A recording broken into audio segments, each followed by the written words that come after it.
Our next participant, Commissioner Thomas, will probably share a little bit different perspective on what preemption does and his views and some of the complications of it. So please. Florida is probably the most diverse state in the entire nation.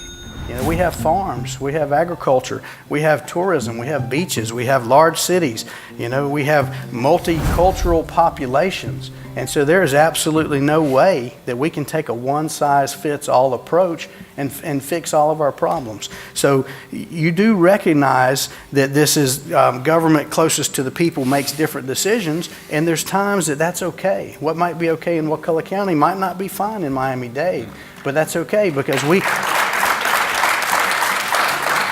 need to understand, and if we don't get it right, we do get voted out, sir. And you confirmed that most of the business owners do live in our county. And so we live or die based on the decisions that we make. And we're here to serve. We want our businesses to thrive.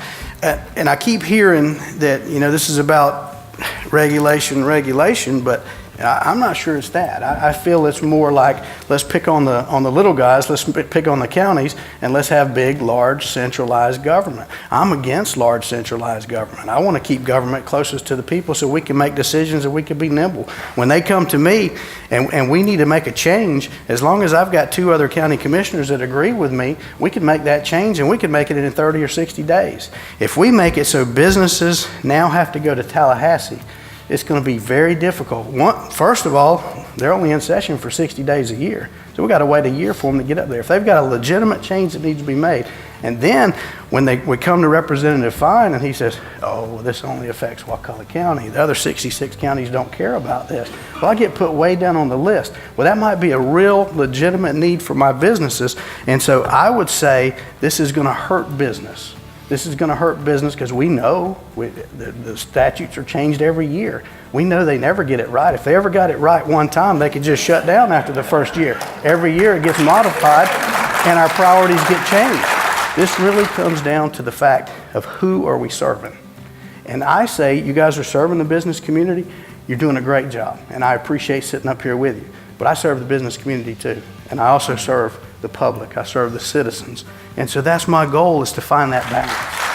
So my next question, then we're going to open it up for the 20 minutes we have left. I actually share your view.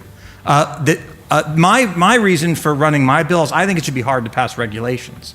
In the bill that I ran, we preempted a whole bunch. We would preempt a lot of things, but not replace them with regulations. It was not, you're preempted from doing X, and now here's the way you're going to do it, and the state's going to tell you. It was, you can't regulate these things, period. Because I'm not a big fan of regulation as a business owner. So my question to you is, what is in your opinion, the single worst act of a policy area that the legislature has preempted? What is something that, if all the things the legislature's preempted, what in your opinion is the worst that has been done? Well, I put them all in the same category. You know, I hate to give you a general answer, but so all preemption is bad. Absolutely. Okay. Why in the world does the voters of the state of Florida elect over 3,000 county and city commissioners to not have a voice in their own community? You know, most of the time the preemptions are unfunded mandates, or, you know, this wonderful example you guys did last year where you asked people if they want a tax cut. Oh, just vote for it. That's all you have to do. But you could have given a tax cut by cutting your own fees, cutting the fees that the state. So what you did, that was a smoke and mirror. Say, well, we're going to give you a tax cut, but we're not going to do the hard work that goes along with that. When I make a decision, I have to live with that. And there's times we might make the wrong one and we have to come back and change that. But we have the flexibility to do that. And I don't have to send, you know, my citizens to every county in the state to try to figure out how to get that passed through the legislature and then take the chance of getting it vetoed by the governor. We can take care of that with 3, 4, or 5 county commissioners can make that decision. And so I'm a fan of small government. I'm a fan of limited regulations. And so I suspect, and you tell me if I'm wrong, I suspect if the federal government wants to preempt you at the state level, you're not going to like it and you're going to stand up and fight.